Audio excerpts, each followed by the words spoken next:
अब देखता हूँ तेरा पेट कैसे नहीं भरता। गेंदा सेठ आराम से फिर से भोजन करने लगा, मगर अब वो धीरे धीरे भोजन कर रहा था और यमराज को यही बात सबसे ज्यादा विचलित कर रही थी। तभी यमराज के कानों में चित्रगुप्त की आवाज टकराई। यमराज, इसने आपको मूर्ख बना दिया है। कितनी बार कहा है आपको कि अपने काम पर ज्यादा ध्यान दीजिए, न कि इस बात पर कि यम है हम। अरे, पृथ्वी लोक पर इस भुक्कड़ का पेट कोई नहीं भरवा सकता, और आप यहाँ का भी सारा भोजन ले गए। सभी अप्सराएं भूखी बैठी हुई हैं। तो फिर तुम ही बताओ चित्रगुप्त, मैं इस सिचुएशन में क्या करूं? मैंने इसे वचन दिया है, मैं तो फंस चुका हूँ।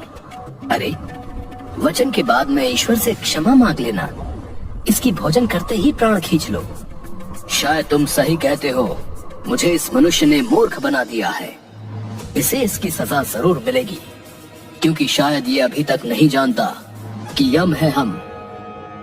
इतना कहकर यमराज ने जैसे ही अपने गदे से गेंदा सेठ के प्राण खींचने की कोशिश की, तभी यमराज का गदा उल्टा ही यमराज के सर पर पड़ गया। ये कैसे संभव हो सकता है? ऐसा पहली बार हुआ है कि मेरा गदा मेरे ही सर पर पड़ गया। यमराज क्रोधित होकर गेंदा सेठ की ओर देखकर बोले, मुझे बता मूर्ख मनुष्य, तेरे प्राण मैं क्यों नहीं खींच पा रहा हूँ? आप मेरे चाहकर भी प्राण नहीं खींच सकते यमराज, क्योंकि मुझे वरदान मिला हुआ है कि भोजन करते हुए अगर मेरे सामने यमराज भी आ जाए, तब भी वो मुझे अपने साथ नहीं ले जा सकते। वरदान, जहाँ तक मैं जानता हूँ, तूने तो सिर्फ लोगों को परेशान किया है। आखिर तुझे वरदान किसने दिया? एक साधु ने मुझे वरदान दिया है। आखिर वो साधु तुझे वरदान देने वाला होता कौन है? वरदान देने से पहले उसे मुझसे पूछ तो लेना चाहिए था। साधु महाराज वरदान देने से पहले आपसे क्यों पूछेंगे? तभी वहाँ पर वही साधु प्रकट हुए और मुस्कुराते हुए यमराज से बोले, क्या हुआ यमराज, आप इतने क्रोधित नजर क्यों आ रहे हैं? यमराज ने क्रोधित होते हुए सारी घटना उस साधु को बता दी।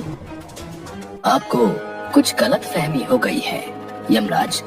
गेंदा सेठ की आयु अभी इस वक्त 50 वर्ष है, जबकि ईश्वर ने इसकी आयु 100 वर्ष लिखी है। ऐसे कैसे संभव हो सकता है? मेरे पास चित्रगुप्त का दिया हुआ लेटर है, ये देखिए। मुझे लगता है कि आप इस लेटर को स्वयं देखिए। यमराज ने जैसे ही उस लेटर को देखा तो उसमें गेंदा की आयु 100 वर्ष लिखी हुई थी। जब मैं पृथ्वी पर आया था तब तो इसकी आयु 50 वर्ष लिखी हुई थी। हाँ, लेकिन जब मैंने इसे वरदान दिया तब ईश्वर ने इसकी आयु के 50 वर्ष और बढ़ा दिए। शायद चित्रगुप्त लिखना भूल गए।